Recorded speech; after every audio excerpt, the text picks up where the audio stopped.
What is going on, everybody? Welcome back to the Hardwood Convos here on the 515 Podcast Network. I'm Brock Bierman alongside, as always, with the Hardwood Convos crew, Hunter Rose, Dawson Livingston, and Chase Winterbourne. How are we doing today, fellas? I'm doing good, and I'm sure we'll get into it later on while I'm feeling good, but I'll just leave it at that. I'll leave it at that. That's great. Great start to the pod. Hunter, how we feeling? Doing all right. It's spring break here out in Nebraska. So what's spring break look like for you in middle of Nebraska? Whole lot of nothing. We got so much snow on Friday. It was the worst. It was so bad. But for me, it looks like making coffee, and that's it. There you go. Terrible. And watching basketball. But hey, nothing wrong with watching basketball, especially in March. I mean, I know we would love to be talking about a lot of March Madness going on that happened today. Shout out to the Drake Bulldogs real quick for representing the 515 by winning the Missouri Valley Conference tournament, Arch Madness, as they love to call it, punching their ticket to the big dance. But we're an NBA podcast, so we'll stick with the NBA side of things. And we're going to start a new segment that we're going to have each and every episode where we pick out our performers of the week, and it can be anything from a single individual performance to a team performance. And right away, we'll actually start with Hunter's team performance of the week. And Hunter, feel free to take it away. Yeah, so just the other night, the Spurs, without Wemby and without, I believe it was out Devin Vassell too, ended up getting the dub on the Warriors on the road.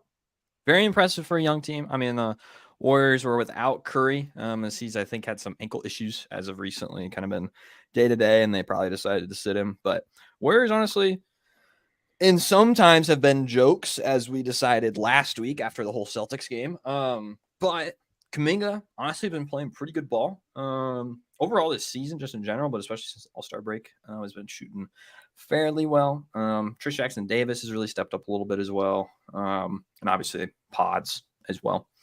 But overall, impressive win to be able to get that on the road without Wemby. I mean, there's been lots of jokes all year about how bad the Spurs team is and how they don't, utilize Wemby, right?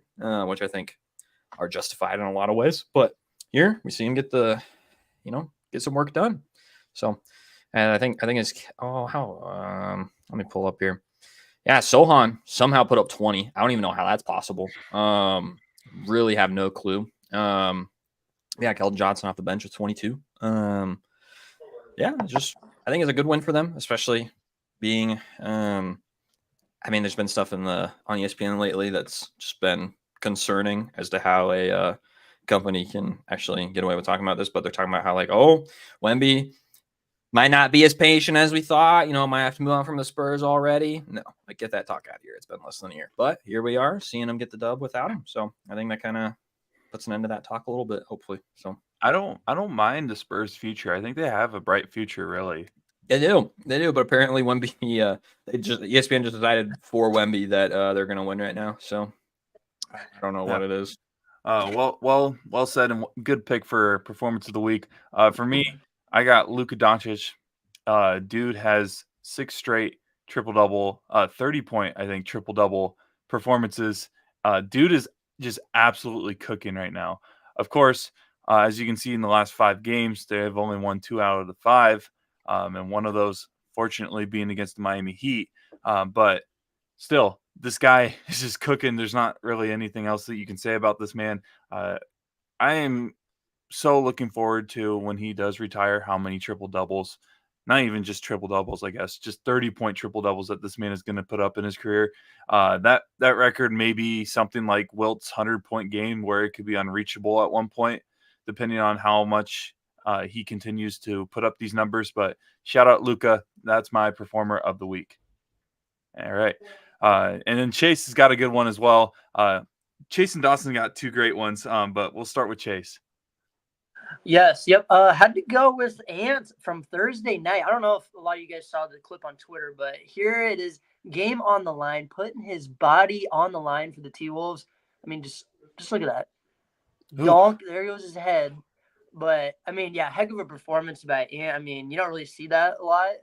Guy just putting his body on the line in the regular season, so got to applaud that. Also had 44 points to go along with that, so not too And he shabby at tweaked all. his But ankle.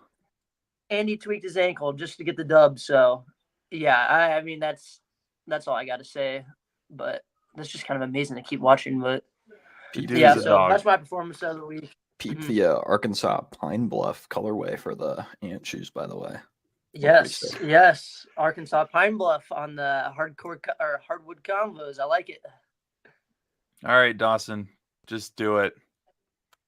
All right, I'll just get it out of the way. My performance of the week is none other than the greatest D Wade to ever play for the Cavs. Currently, I know D Wade was past his prime when he was on the Cavs, but Dean Wade coming in clutch for Cleveland.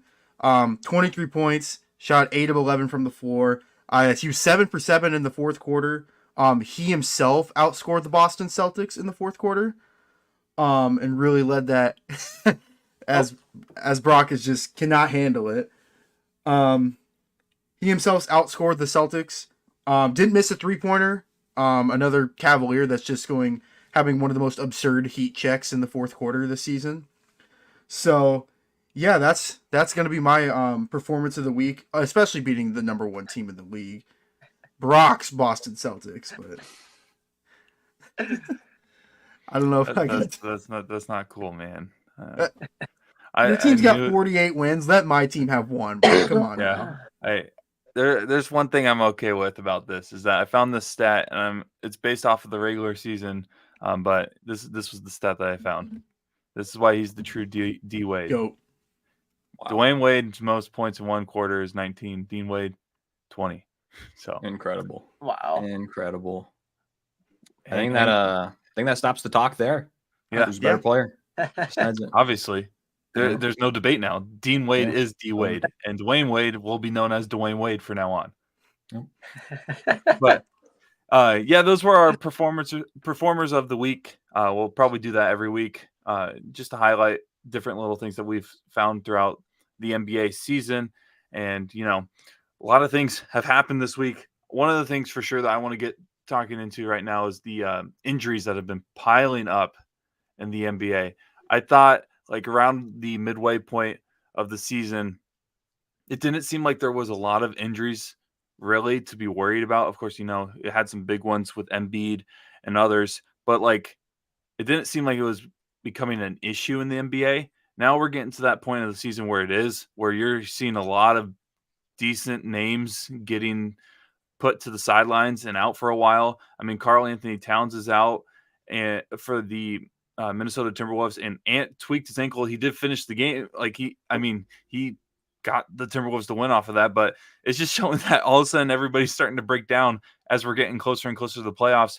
Hunter, do you have any other? I know you wanted to talk a little bit about the injuries, but other injuries that you've noticed over the past week? Yeah, another big one. Benedict Mathurin over in Indiana ended up getting I believe he had a season-ending surgery. Which is a big deal for a Pacers team that's especially been struggling post All-Star break. I believe he brings like 14 or 15 points a game to the team, which like for them is big. That's like a top 3, top 4 player for them. Kind of limits their offense, which they have a really terrific offense. They can move around a lot, and I'm sure they'll have guys that'll step up to the plate for that. But it's just one less guy that you can look to on a consistent basis. So I think that kind of hurts them, and especially, I mean, as far as I know, from what I've seen from Indiana, he's not a terrible defender either. And so that's a side of the ball that they struggle a lot more on. So losing a guy like that definitely does not help. So, and I mean, this doesn't come to the shock of anybody, but Ben Simmons is also done for the year again, and it's just been an unfortunate career for this man. Just can't. Some of the times I feel like it was a lot of load management. But like, it seems like he always finds a new way to get hurt, and he is done for the Brooklyn Nets this year, only averaging 6.1 points, but almost 8 rebounds and almost 6 assists as well.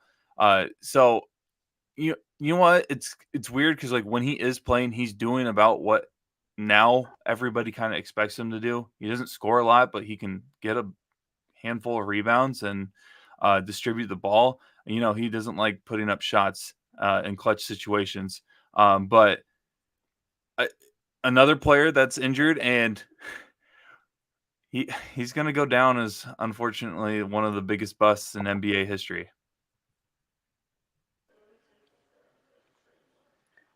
I just don't like the dude. I'm not gonna lie. I'm happy every time Giannis posterizes that man because it is a sight to behold. Because he hates him just as much, if not. I mean, he probably hates him more than I do. So, yeah.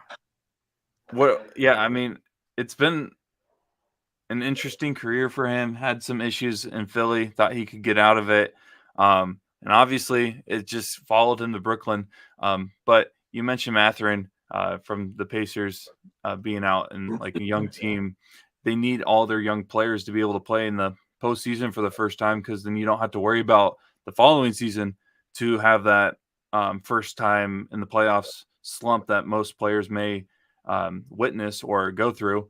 But yeah, another thing that we wanted to talk about for sure, as we're going over to the other part of our headline, is Isaiah Thomas makes his NBA G League return and put up some good numbers. Not going to lie. This was stats from, I think, the most recent game that he had: 30 points, 8 assists, 6 3-pointers.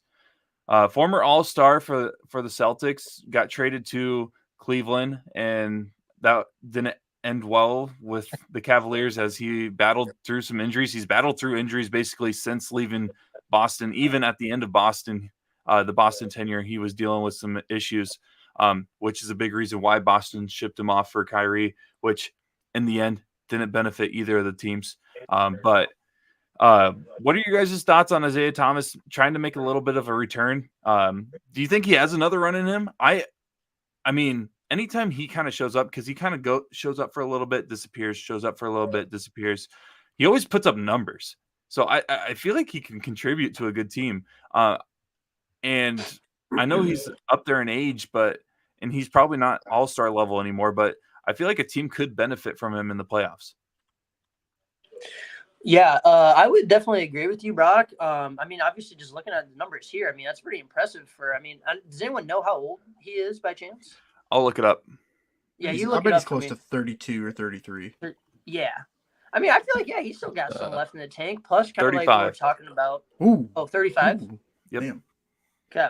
Yeah, I think he has a couple years left in him. Plus, like we're talking about here with all the injuries going on, you never know. Maybe a playoff team needs another guy to help out if someone's injured, like what we're talking about. So I would keep an eye on it. Obviously, he has experience compared to some of those other G League guys who might not. So, I would not be surprised if he keeps putting up numbers like that. We might see something like that down the road, but I don't know. We'll see. I'll tell you where he's not going to go and not be signed to again is Cleveland, bro. That tenure with Isaiah Thomas in Cleveland, I try to forget about that ever happening. And then us having to send picks just to get rid of him. But no, I think he's, like you said, he's been playing great in the G League for Utah. What are they? This Salt Lake City Stars or whatever. Yeah. They've been playing well. I think the main reason for the signing is they wanted to gear up for their G League postseason run. Who knows? He might get picked up by a big time contender. When you look out there at possible teams that could sign him, there aren't a whole lot of options when it comes to top contenders. Boston, obviously, I feel like they're pretty good with their roster. Going out west, I don't feel like Minnesota's going to make too many changes. Maybe, oh gosh, now I'm really stretching. I liked him when he was with Dallas for a little bit for that hot second 2 years ago. Maybe Dallas can throw a minimum contract and get him in for the playoff run. But I don't really envision or see him potentially being in a playoff rotation, if that makes sense. Yeah, that makes sense. Someone I would consider throwing out, and it kind of fits with what this team has kind of done over the past year or so with building this roster, is getting a bunch of old veterans. But the Clippers may be someone to look out for, because Westbrook, is out with the broken hand, and maybe it's a situation where they could kind of let Isaiah kind of prove if he's worth keeping or not.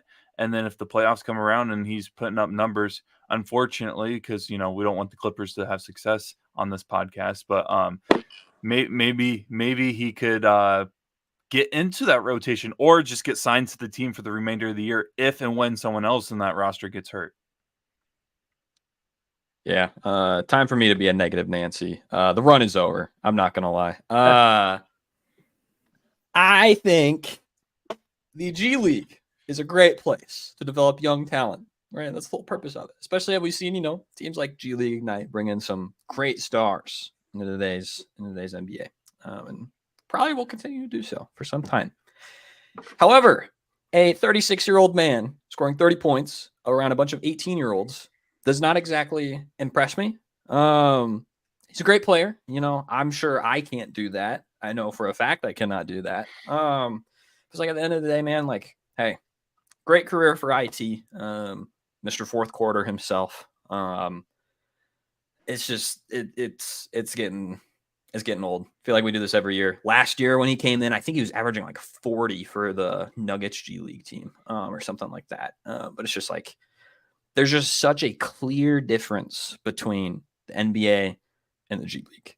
And you see it, for example, if you look at my Bucks, Marjon Beauchamp, every time he's in the G League, absolutely explodes, does terrific. You put him in an actual game, doesn't pan out the same way. And so it's tough to say, but at the end of the day, it's like, man, I think just kind of over for IT.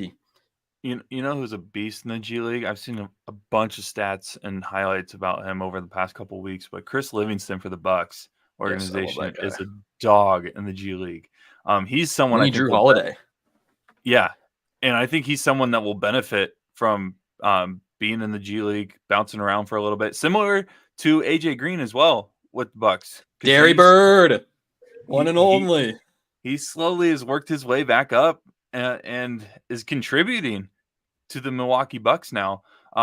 So yeah, the G League is an interesting thing, and I know you mentioned the G League Ignite, and I kind of want to get your thoughts on this now because it was released over a month ago. But Adam Silver is kind of talking about reassessing the whole G League Ignite thing because of the whole NIL situation in college basketball. And I think when the Ignite team was announced and was created, it was a great idea because NIL wasn't a thing in college sports, and it was an option for athletes and players who don't want to go the college route and don't want to sit in classes to make cash and play some basketball against legit NBA talent and prove themselves that they're worth in making the NBA in the draft.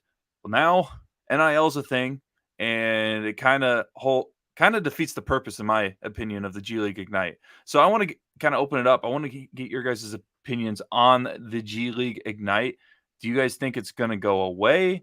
Do you guys think it's going to continue? Do you think they're going to change it? If they're going to change it, what exactly would you guys want to see from the G League Ignite thing? Because I don't think it's a terrible thing whatsoever.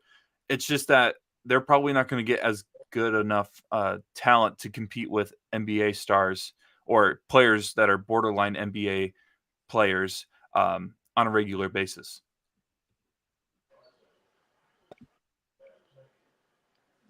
Yeah, I'll start it off.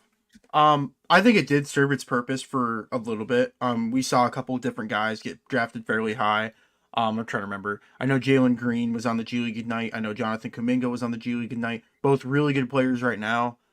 I'm trying to think who else. I know Marjon Beauchamp was on the G League Ignite.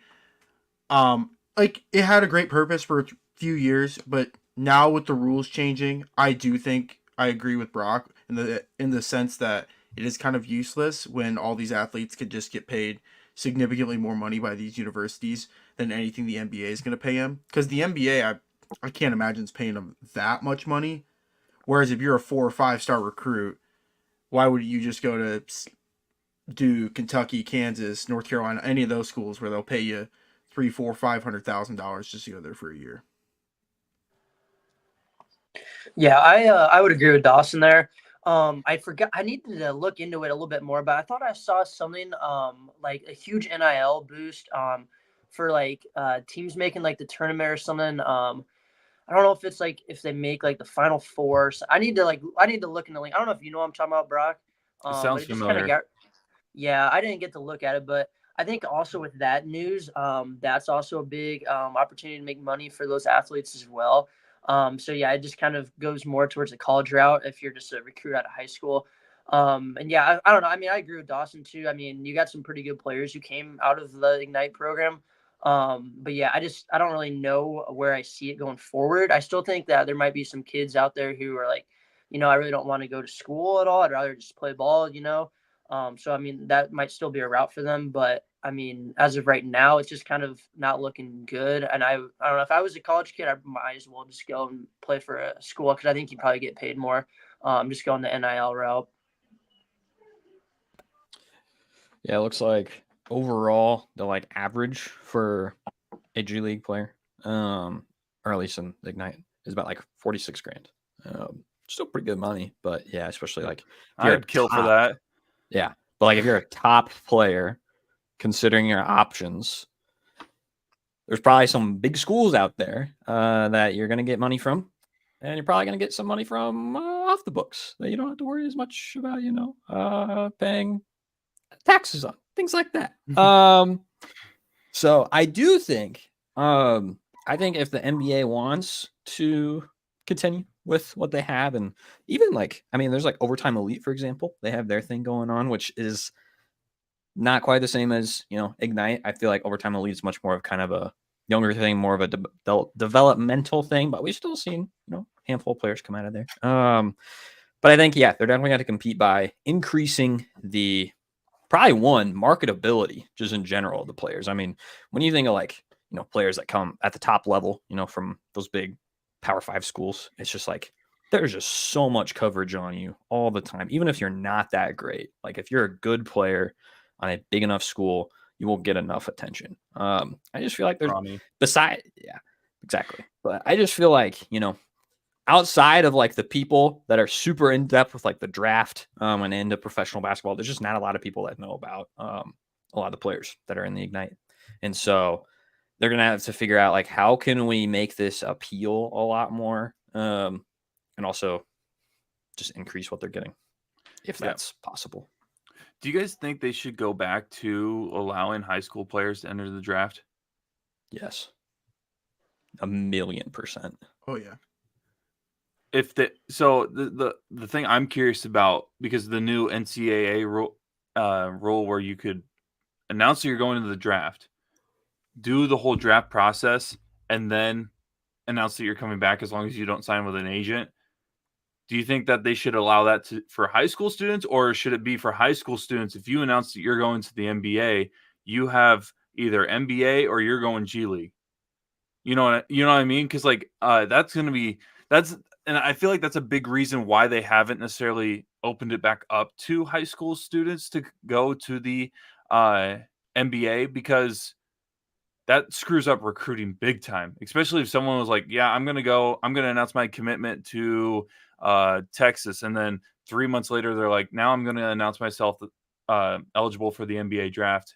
And then you are like, now I want to go back to Texas. Like, what do you guys think the future of the NBA in terms of eligibility for high school students should look like, in your opinion? Not necessarily what it will look like. And how can they manage the whole thing so they're not disrupting the college game with their recruiting stuff, but also not screwing over the high school kids who are going to not get drafted?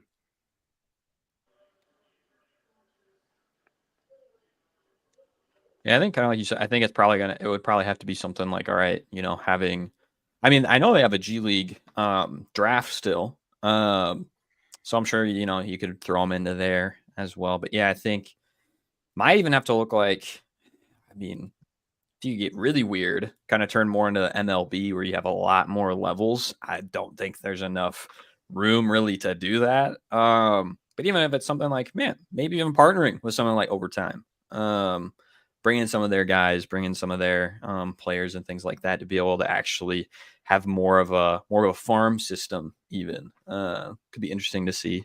But yeah, especially when you think about recruiting, it's like that really messes up a lot of not just recruiting, but just like, I mean, even on the admissions side, where it's just like draft doesn't happen until the summer. So if you Yep. if you're not getting into college, if you're not into a college by then, that's gonna be a little tough to do probably for that fall semester. But yeah, that'd be a tough one. That'd be a lot of extra pieces that I don't know if the NBA would be willing to be able to start that up soon. Yeah, Dawson, you got any opinions on this? Yeah. How do I put this? Obviously, 20 years ago, when high schoolers were allowed to go to the league, it was a lot less complicated. Sure, the players were getting paid to go to these universities under the table. Like, we all know that happened. We can deny it all we want, but it was happening. Um, but now with like NIL being so public and just the ability for someone to like commit and decommit so fast from a university, or them changing their minds constantly, like you said, like, hey, if I'm gonna go to Texas, and then 3 months later, nope, I'm going to the draft, and then you get your reports back from your agent or whatever, and you're like, oh, you're not gonna get drafted till the late second round. It's like, well, I'll go back to Texas. I think that's where it gets really tough. I would love to see high school players be eligible straight out of the draft. I mean, we have a lot of good ones coming up. Not this class in particular, but I know when Cooper Flag, he's going to be one of the top picks in the next few drafts. He's going to be really good. Carlos Boozer's son, Cameron Boozer, is going to be really good in the next few years. I feel like those are guys that are able to make that jump from high school to the NBA.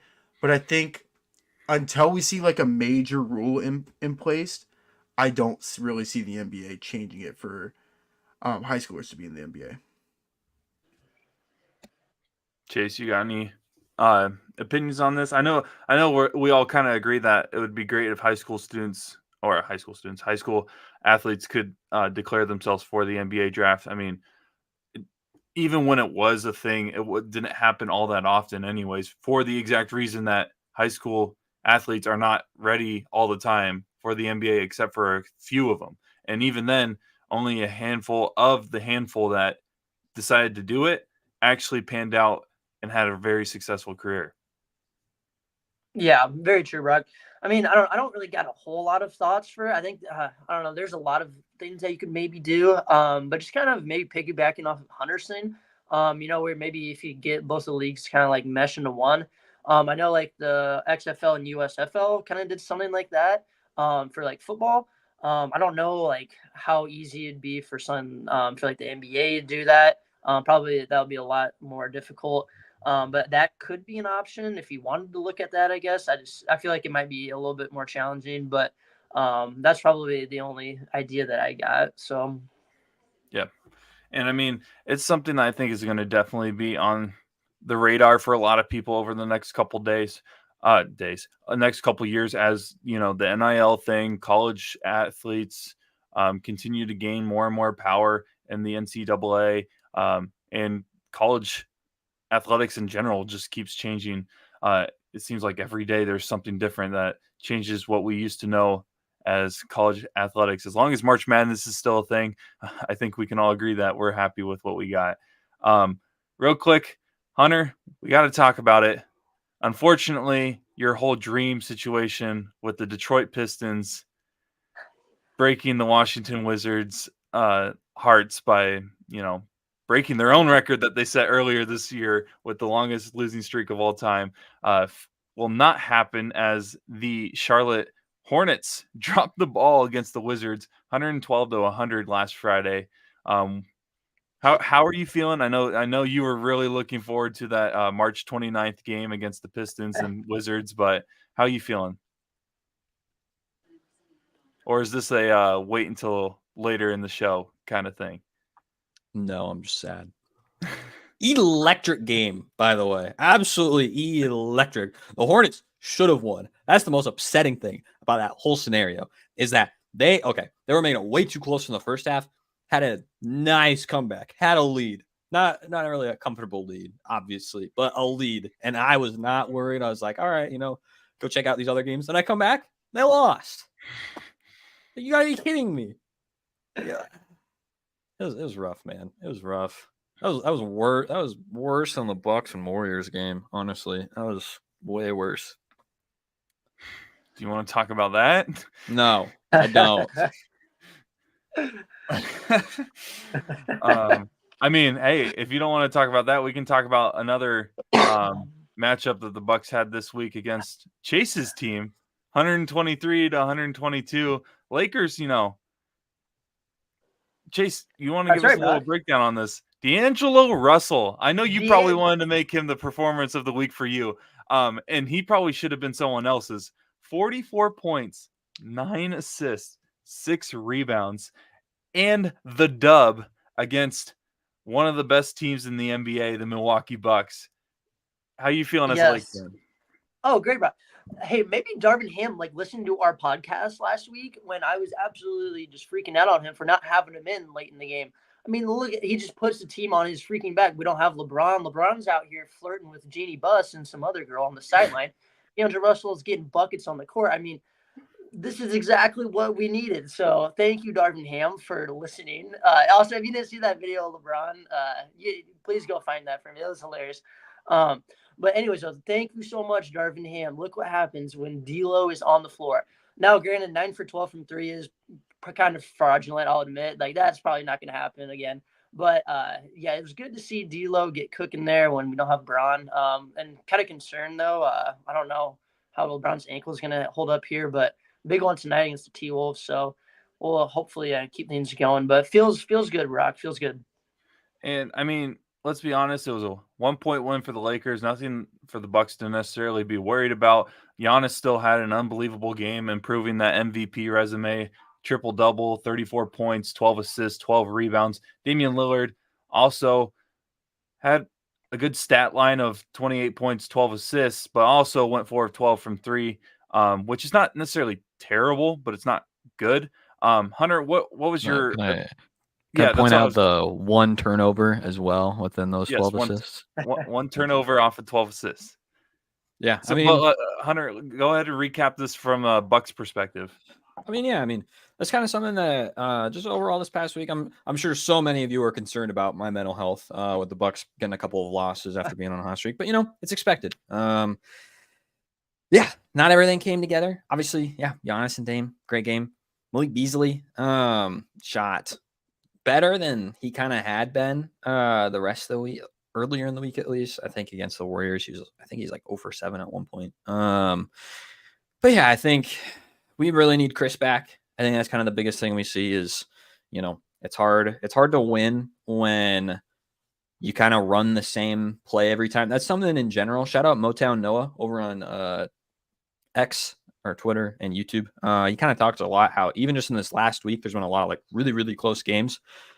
And then you get a team with the ball in their hands down 1 point. And what do they do? It's this stupid step back, leg out, elbow jumper that everyone in the court can see happening. I just don't get it. That was one thing that made me upset. Besides, Spencer Dinwiddie turning into freaking Lionel Messi and then kicking the ball with 1.2 seconds left and nobody calls it. It's hard to win a game that way. But yeah, like I said, magnet ball from the Lakers does not help.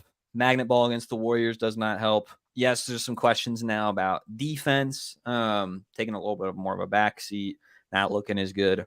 Yeah, happens. So that's where I'm at. Muted. You're muted, Brock. Sorry about that. Thanks for letting me know. I'm not going to repeat what I said because I was talking about how the Celtics dropped the ball. But Dawson, do you want to give us a little recap of your Cavaliers this week? Not a terrible week whatsoever. Had some good wins against some good teams. Did drop the ball against the Hawks, but again, you can't win them all. Dog, going into this week, I thought for sure we were going 1-2. We're gonna lose to the Celtics, lose to the T-Wolves. We're 2-1, and we lost the Hawks of all teams, bro, with no Trae Young, no none of that. No, they had a great week. I was really impressed because no Donovan Mitchell, no Evan Mobley. Those two, Mitchell might be back next week. Mobley, who knows when he'll be back. Hopefully it's by the playoffs. But overall, they've been playing well. I think they're back to the 2 seed in the East. The Bucks and Cavs kind of flip-flopping over the last week or two. But I don't know. I've been really impressed so far. This is going to sound like Iowa State hate, but please get George Niang off the court. That man is a defensive liability, bro. Dude, I can't. They had him guarding Jason Tatum in the Celtics game in the first half. I'm like, God, we're cooked. We are cooked. Yes, Dean Wade had a good game, but no George Niang. The Cavs don't win. That's true. I will admit that. Here's what I will say, though. Why is George Niang guarding Jason Tatum for 24 minutes in the first half? I don't need that on my screen. JB Bickerstaff, what are we doing? I know that they were doing pick and roll the whole time, but come on, you can't have George Niang guard Jason Tatum and Jaylen Brown. I get that. Yeah, George isn't the best defender for sure by no means, but nope. Yeah, you guys got the win against the Celtics. A little recap on the Celtics week. I'm getting ready to push the panic button. I'm not gonna lie. Celtics are 2-5 against the top 4 teams in the Western Conference. That is not that's something we need to start talking about. The Celtics are great. Don't get me wrong, they're a really good team. But I think their record doesn't reflect how good they are against top teams in both sides of the Eastern and Western Conference. And maybe that's just because they're good at beating up the worst teams in the league, and good for them if that's the case. But come playoff time, I'm nervous as all be out because I don't. 2-5 against the top 4 teams in the Western Conference is not good, and they're 0-2 against the Nuggets. So hey, the Nuggets are good, Brock. That was a tough game. And don't worry, the Nuggets won't make the finals, so it's okay. It's just, I don't know. We're getting to the point of the season where, like, beating some of these teams, even though you may not see them in the finals, I feel like it's very important. And JB put up 41, but you don't get the win. It doesn't really matter, especially against a team that embarrassed you on the home court or ended your home court winning streak. You wanted to get that little bit of a revenge. But I will say the only thing that keeps me confident, again, it shows that the Celtics only lose to teams that make the playoffs, is that no team outside of the play-in tournament has beaten the Celtics, as in like not making the playoffs. So everybody from 11 down, but you're not playing those teams in the finals, even if you make it to the finals. So maybe I'm over exaggerating being a Celtics fan that I'm used to. As we lose Chase here on the stream, we'll probably pop back in here. All right, Chase is back. But I'm not going to hit panic yet. It's just a little concerning. And if you guys want to give your guys' opinions on some of the information I throw out, go ahead. I think the weird thing I feel like when I watch the Boston Celtics, and in particular is Jason Tatum, supposed to be the leader on this team. Great score. If I'm being honest, Brock, I want to like Jason Tatum. I genuinely do. I think a lot of people are trying to. Yes. But it's just like, man, like, half the time it's just like, what are you doing? Like, you're supposed to be the leader on this team. And meanwhile, you're like, all right, Derek White, I put the game in your hands. Or I'm going to pull up on this elbow jumper that I just recently dissed. When the game's on the line. It's like every single time the game is on the line, he does that. And it's just like, man, like, except for against the Cavs when he gets fouled, but okay, I'm not gonna foul him. Don't even start that. Do not even start that. It's just like, man, we see you put up great numbers for the most part, be a great player for 46 minutes of the game. That final 2 minutes, it just feels like he collapses. And especially when, JB, yes, looked phenomenal against the Nuggets. You have that as an option. Porzingis, arguably been the most important player on their team so far this season. By far, and I will die on a hill saying that. Mm-hmm. And then, Drew Holiday, Derek White, no offense to them, I'm not putting the ball in their hands when there's 2 minutes left in the game.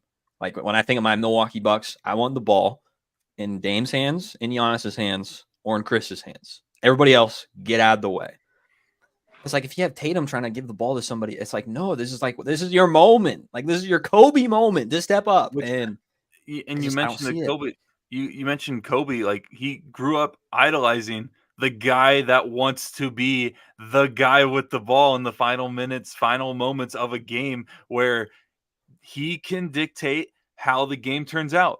And like you mentioned, he doesn't always want that. And if it's not him, if it's Joe and that's the issue, like that's a if problem. Joe's the That's a person taking the ball out of his hands, then we need to address that situation.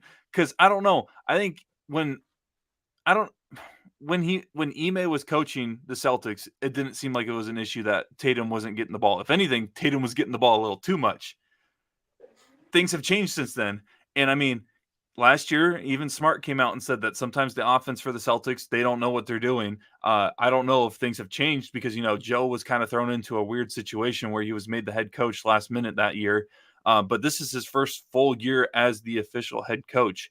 And again, record says otherwise, but there's issues within this team, whether people want to admit it or not. Yeah. And I think this is kind of flipping the script, but it's like the same problem I see with that. And like they've been playing great throughout the game. But it's like, I think specifically where you see the biggest problem with this is like the Phoenix Suns. So again, shout out Motown Noah. I believe this is Motown Noah. At least I learned this from. The Phoenix Suns statistically in the fourth quarter turned into the worst basketball team in NBA history. So the worst net rating in NBA history. The classic Charlotte Bobcats, I think like a minus 14 when they like had, what was it? I don't even remember how many wins they had that year. It was incredibly low. The Phoenix Suns have an identical net rating in the fourth quarter, which is absurd. Celtics are not that far off, are not that bad, off. Well, I don't know what the words are I'm looking for. But they're not that bad though. Yep. But it's just like, I mean, yeah, especially when you look at the playoffs, it's like anything can happen.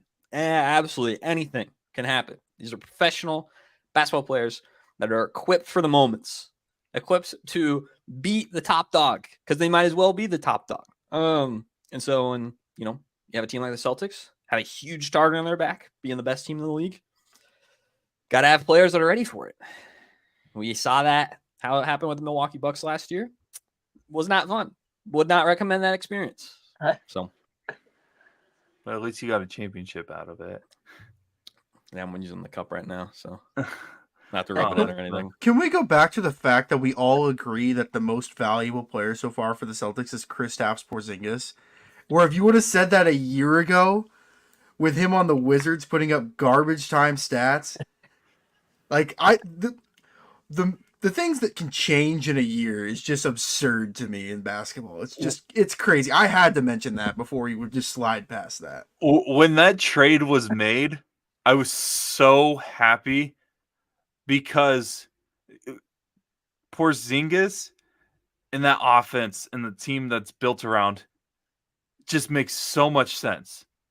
The issue that that the Celtics had last year, sometimes when Robert Williams was playing, and with the team that sometimes when their threes aren't hitting, because they like to shoot threes, but when they're not, they will drive and put up some random stupid shots.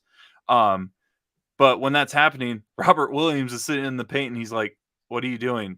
I'm supposed to be the only person in here right now, so get out." Well, now with Porzingis, you can put him in the corner, and it just opens the floor way better. Like again, like a lot of trades happened last year with the Celtics that upset me a little bit, but not necessarily because the talent that we were getting wasn't good. It was just that you're breaking up the core that they've been playing for a while. But again, it's the NBA. The NBA is fast when it comes to roster turnover, and if you're not keeping up with everybody else, you're going to get left behind quicker than anything.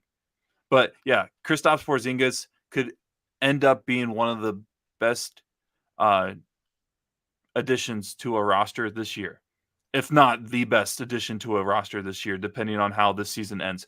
Of course, Milwaukee has another one of those where, depending on how the season ends, that Damian Lillard going to the Bucks could end up being one of the best additions by the end of the year.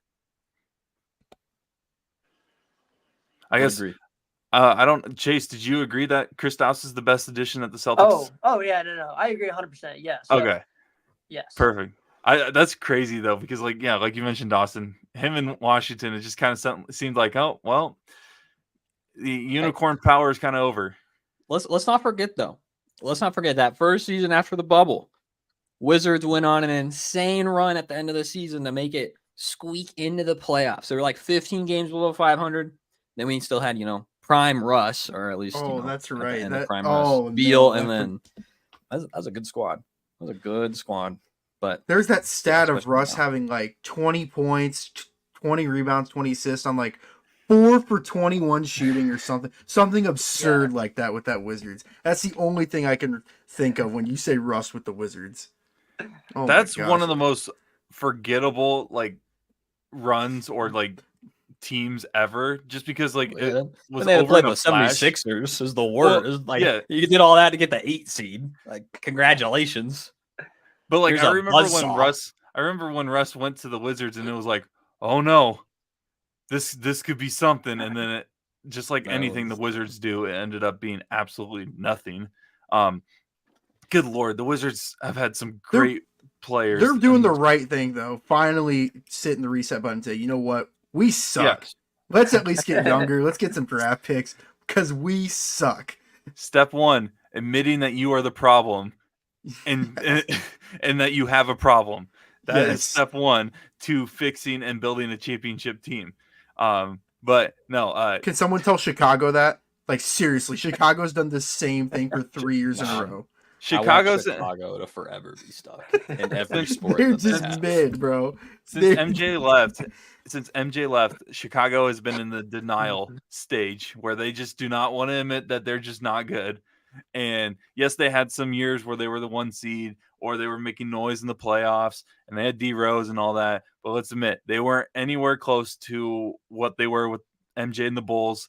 And I feel like, I don't know, they won't. Well, this offseason will be interesting, but this offseason could be the first step to a brighter future for the Chicago Bulls if they admit that they're the problem. But they're not going will to. they? Yeah, They're not going to. No. I hope they trade Kobe White. Their only redeeming quality of a young player. That would bring me so much joy. The thing is, though, is like I feel like for them to ever actually bounce back to where they were, I think they need to get rid of all of their players that are worth anything. That would include Kobe, because I don't think Kobe would want to stay around for a complete rebuild, if that makes sense. I don't know, man. Money talks. Money talks. Oh, You give Kobe White. I am well aware that in Chicago, money talks when it comes to players staying. Yeah. You give him a bag, bro. Keep Kobe White. I don't even know who else Chicago's got that's good. Patrick Williams, but he's out for the year.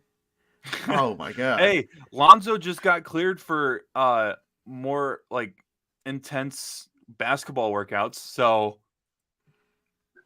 Yay, he can run. I'm just kidding. Good Lord, the No, Ball in all family, seriously, the Ball like- family's had terrible luck with injuries. Yeah. I won't deny that. It is good seeing Lonzo get back to that point because when he was with the Bulls that first year, they were actually the number 1 seed in the East at the All-Star break. They're playing really well, and then he had that bad injury and it's held him out till this point, and probably won't be back on the court till the fall, if I had to guess. At best, literally at best, they made it sound like he was never going to play basketball again at one point. A lot of it of what I've seen is similar to Brandon Roy's situation that derailed his career with the injuries. So if he can get back, honestly, if he can even get back to 50% of what he was like, I'd take that in a heartbeat. Because prime Lonzo, Lonzo is a fun player to watch. He figured out his jumper. He was shooting a decent percentage before he got hurt in Chicago. If they would have to get rid of him to be able to actually see Lonzo potentially get back to the level that he was at, I feel, because he needs some athletes around him. But Lonzo Ball is a fun player to watch, and I hope we can see him back on the court. Yeah, let's have Chicago trade him to Charlotte. Just put the Ball brothers together again. Let's get some Lonzo, LaMelo, Brandon Miller, Mark Williams. Let's get a fun Charlotte team going for once. You think LiAngelo's still available? Oh, sign him too. Bring the whole family. Put Yeah, LeVar bring in him the all- front yeah. office too. LeVar is head coach. I agree.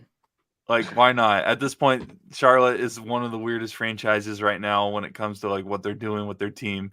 So, but yeah, do you guys have anything before we get into our favorite segment of the week that you guys want to give a shout out or mention on the pod?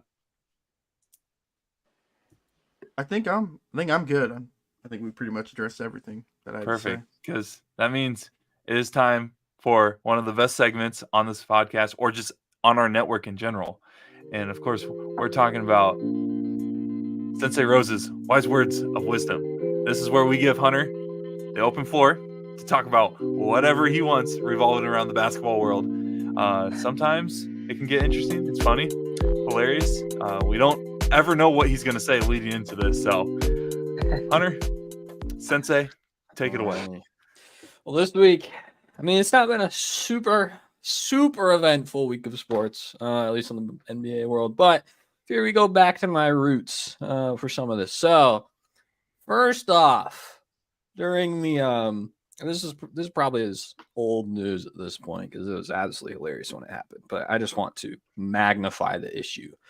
During the Cavaliers and the Wolves game, there's a lot of stuff that happened. That game was a wild time, which I'm sure we might cover at another point because it opens up a whole nother conversation for an actual deep topic in the sports world. But Rudy Gobert, the monster and giant of a man, managed to airball a dunk, a wide open dunk at that. So I want to point something out to all of us so we're all aware here. Rudy Gobert currently stands at a whopping 7 feet and an inch tall and has this was at like the draft combine at least. I'm guessing he hasn't grown too much of them, but maybe he has. Who knows? Has like a 7-foot wingspan. All right. Monster of a man. If we all magnify this problem, 7 feet tall, arms that are as tall as a fairly large 6-year-old, probably, or 5-year-old. I don't know how big kids are these days. 10-foot hoop. It's a simple motion to get ball in basket, and this man full on missed the rim in a primetime game. That's all we're gonna say. Next up, shout out to my New Orleans Pelicans, man. The Pels are playing some terrific ball post All-Star break. You know, wins and losses, as Ted Lasso's will say, we're not defined by our wins and losses, right? But they're still solid 5-3, which is among some of the best teams in the league. But man, they have a terrific net rating overall. If we look over here, the net rating, number one since the All-Star break, you have the Boston Celtics at 16.6 net rating. Number two, the New Orleans Pelicans, better than the Nuggets, better than the Thunder, better than the Bucks, better than all those teams net-wise. It's absolutely incredible. Best defensive net rating since the All-Star break, which is news to me. I didn't see that coming. But I mean, something that's been discussed. I mean, I think it was mentioned a few weeks ago on the podcast. Of just, man, I don't know if the Pels are contenders, especially in a very tough West. They're getting good at the right time. Be on the lookout if they stay healthy. So, and then lastly, this is a bit more serious. So I wanted to actually put my serious face on this. So anyone that watched the Thunder this last week, Bismack Biyombo, the end of the game, collapsed on the sideline. It was pretty scary. It was actually a pretty scary moment. But I wanted to take this moment to at least highlight that. Because I mean, sports, it's a real thing, These are people's lives at stake, I remember way back in the day, there's a former Ballard soccer player that collapsed on the field. It's a scary, scary time to see players go down like that. But thankfully, he was responsive pretty quick. Turns out he was just dehydrated. He's been fasting as of late. As a religious man, he took a break to see his own reliance within his religion. So just wanted to highlight that and say thank you to all the people out there, all our medical staff out there, looking over these great players and looking over their health and hoping that things go well. So those are my wise words of wisdom for this week. Perfect. Well said. Do you want me to? I have the airball dunk. If you want to. Oh, I would love to watch that again. Okay, let me pull it up here. I would love to see that again because my goodness, I'll give some play-by-play analysis on this too because this is incredible. Not the best quality, by the way. Hey, that's fine. Alrighty, let's see it. Pump fake. Ooh, full on misses the rim. Like I don't know what he was, what if he's too far away, but like you're that tall with that long arms. There's no way you're that far away from it that you can't reach. And then did he even hit net? I didn't notice this. Nope. Did he even hit the net? Oh my! I get this man's a great defender. By golly, get your butt in a gym. Holy cow! And start working on those hands. Come on.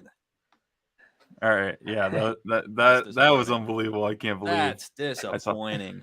All right.